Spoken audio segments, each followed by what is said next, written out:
Introduction.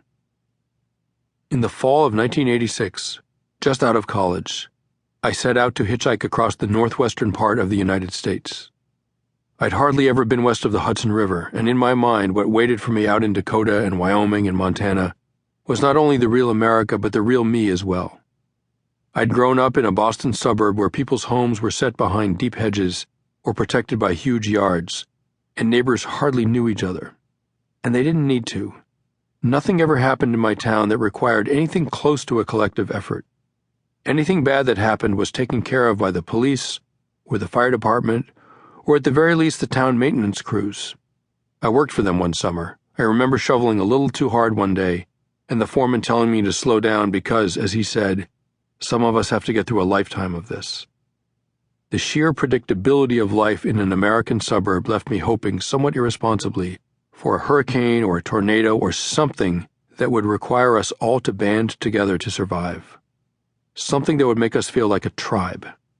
What I wanted wasn't destruction and mayhem, but the opposite, solidarity. I wanted the chance to prove my worth to my community and my peers, but I lived in a time and a place where nothing dangerous ever really happened. Surely this was new in the human experience, I thought. How do you become an adult in a society that doesn't ask for sacrifice? How do you become a man in a world that doesn't require courage? Those kinds of tests clearly weren't going to happen in my hometown, but putting myself in a situation where I had very little control, like hitchhiking across the country, seemed like a decent substitute.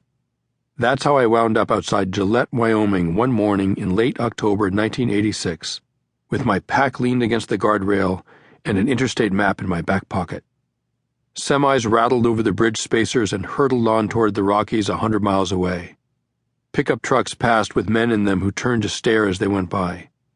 A few unrolled their window and threw beer bottles at me that exploded harmlessly against the asphalt. In my pack I had a tent and a sleeping bag, a set of aluminum cookpots, and a Swedish-made camping stove that ran on gasoline and had to be pressurized with a thumb pump.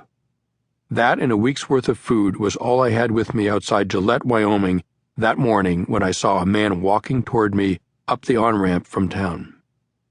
From a distance I could see that he wore a quilted old canvas union suit and carried a black lunchbox. I took my hands out of my pockets and turned to face him. He walked up and stood there studying me. His hair was wild and matted, and his union suit was shiny with filth and grease at the thighs. He didn't look unkindly, but I was young and alone, and I watched him like a hawk. He asked me where I was headed. California, I said. He nodded. How much food you got? He asked.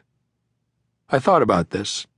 I had plenty of food, along with all the rest of my gear, and he obviously didn't have much.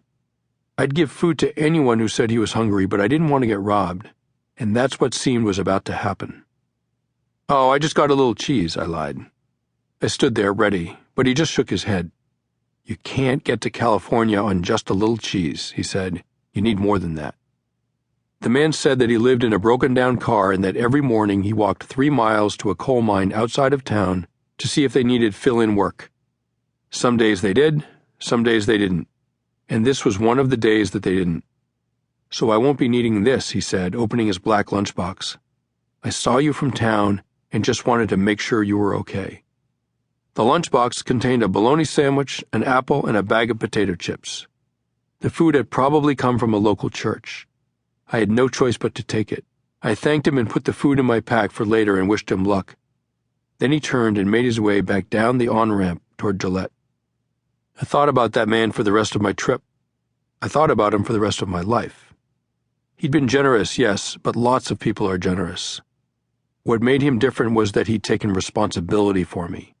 He'd spotted me from town and walked half a mile out a highway to make sure I was okay.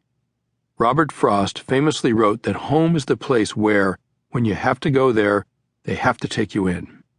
The word tribe is far harder to define, but a start might be the people you feel compelled to share the last of your food with. For reasons I'll never know, the man in Gillette decided to treat me like a member of his tribe.